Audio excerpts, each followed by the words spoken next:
Hello friends, आज के इस वीडियो में हम बात करेंगे टैली। टैली में जिस टॉपिक पे बात करेंगे उसका नाम है अकाउंट्स विद इन्वेंट्री। तो चलिए देखते हैं।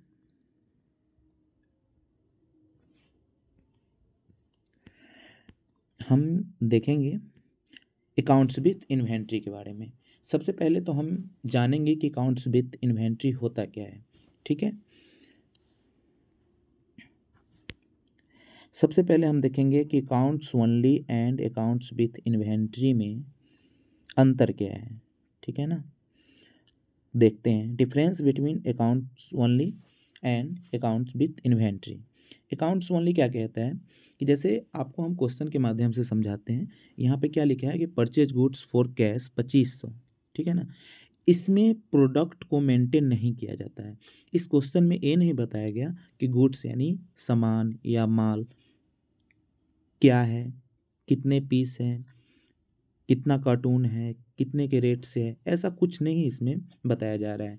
यानी आपको लिखा गया है कि जैसे ना ही हम इसमें ये जान पाते हैं कि कौन सा आइटम है, उसका रेट कितना है, उसके क्वांटिटी कितनी है, ये सब अकाउंट्स ओनली में नहीं मालूम होता।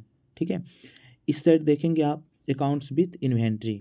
इसका क्वेश्चन ये कह रहा है कि purchase goods for cash 2500, but इसमें ये बता रहा है कि आइटम क्या है, तो पेन है, यानी प्रोडक्ट आपका क्या है, पेन है।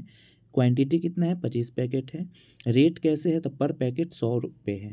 ठीक है ना, यानी इसमें आइटम, रेट, क्वांटिटी सब कुछ मालूम चल रहा है। यानी यही अंतर है। ठीक है ना, अकाउंट्स ओनली और अकाउंट्स विथ इन्वेंट्री में। ठीक है, नेक्स्ट देखते हैं हम। क्वेश्चन है कि सबसे ज़्यादा यूज होने वाला अकाउंट्स कौन सा है। तो आपको टैली में दो चीज़ पढ़ने होते हैं, अकाउंट्स ओनली और अकाउंट्स विद इन्वेंट्री। इसमें अकाउंट्स ओनली जो है 10% ही यूज़ होते हैं और अकाउंट्स विद इन्वेंट्री जो है 90% यूज़ होते हैं। अब वो कैसे, वो तो हम आगे देखेंगे। अब अगला क्वेश्चन है आपका, अकाउंट्स ओनली में काम कब काम किया जाता है। देखिए, जब किसी फार्म का यानी किसी भी कंपनी का टर्नओवर 1.5 करोड़ से कम होता है तब अकाउंट्स ओनली में काम किया जाता है। अगर 1.5 करोड़ से ज़्यादा का टर्नओवर हो तो हम अकाउंट्स विद इन्वेंट्री में वर्क करते हैं।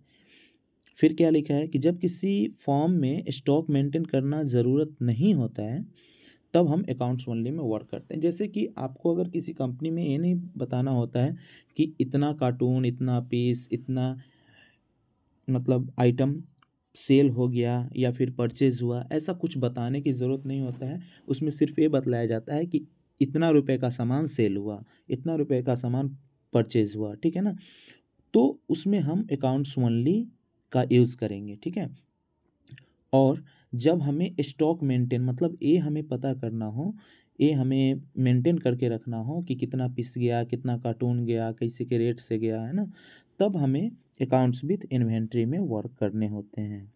ठीक है, अगला क्वेश्चन आपका है अकाउंट्स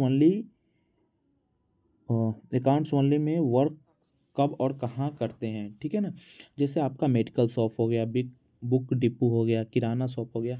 अब देखो, मेडिकल शॉप में होता क्या है ना कि अब वहाँ पे कोई आदमी सिर्फ एक टेबलेट लेने आते हैं, कोई ऐसे होते हैं जो एक जो पत्ता आता है उसका, ठीक है ना, वो उतना लेने आते हैं। ठीक है, तो इसमें आप स्टॉक मेंटेन सही से नहीं कर पाते हैं। ठीक है, अगर हाँ, इन सभी पे अगर आपको स्टॉक मेंटेन करना अगर है तो आपको फुल टाइम वर्क करना पड़ेगा। यानी जब से आपका शॉप ओपन हुआ है उस समय से लेके जब तक क्लोज होगा उस समय तक आपको रुकना पड़ेगा।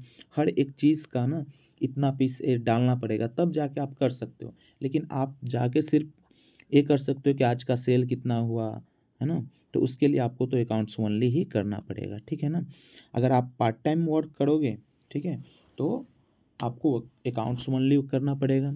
अगर फुल टाइम वर्क करते हो इस सारे शॉप पे तो आपको अकाउंट्स विद इन्वेंट्री में वर्क कर सकते हैं। अब यहाँ पे क्या है कि अकाउंट्स विद इन्वेंट्री में सिर्फ हमें परचेज सेल्स का एंट्री चेंज होंगे। ठीक है ना, बाकी सब एंट्री अकाउंट्स ओनली की तरह ही होंगे। तो आज के इस वीडियो में इतना ही। फिर नेक्स्ट वीडियो में हम देखेंगे कि अकाउंट्स विद इन्वेंट्री में कैसे परचेज और सेल किया जाता है। ओके।